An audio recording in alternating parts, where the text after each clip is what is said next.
প্রিয়জনের সাথে ঈদের আনন্দ ভাগাভাগি শেষে আবারও কর্মস্থলে ফিরছেন মানুষ।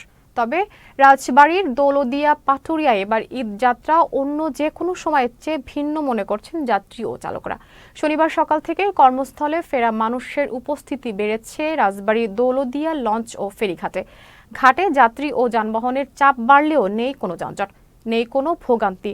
দক্ষিণাঞ্চলের ২১টি জেলা থেকে আসা যাত্রী ও যানবাহনগুলো ঘাটে এসেই সরাসরি ফেরিতে উঠে যেতে পারছেন।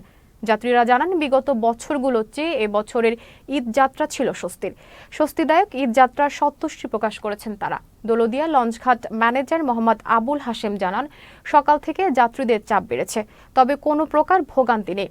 বিআইডব্লিউটিসি দৌলতদিয়া শাখার সহকারী ব্যবস্থাপক মোহাম্মদ সালাউদ্দিন জানান, এই নৌ রুটে ছোট বড় মিলে ১৭টি ফেরি চলাচল করছে, ৩টি ঘাট সচল রয়েছে। এবার তো জামজুম নাই, এবার তো একটু ভালোই লাগতেছে।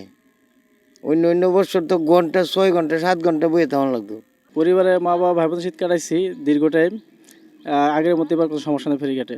এই ঈদে যাতায়াত খুব ভালো করছি, যানজট খুব কম, নিরিবিলিতে যাতায়াত হচ্ছে আমাদের। ঈদের ছুটিতে আসছিলাম বাড়িতে, অনেক দিনের ছুটি ছিল, এখন ছুটি শেষে আমরা যাচ্ছি আমাদের কর্মস্থলে ফিরে যাচ্ছি। এমনি সব কিছু ঠিক আছে, এখানে ভাড়া খুব আহামরি নিচ্ছে না, আগে যেটা ওইটাই ছিল।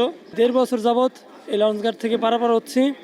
এই বছর যেমনভাবে স্বস্তি পাইছি, মানে যাতায়াত সুবিধা পাইছি, গত 2 বছর 1.5 বছর যাবৎ এমনভাবে পাইনি।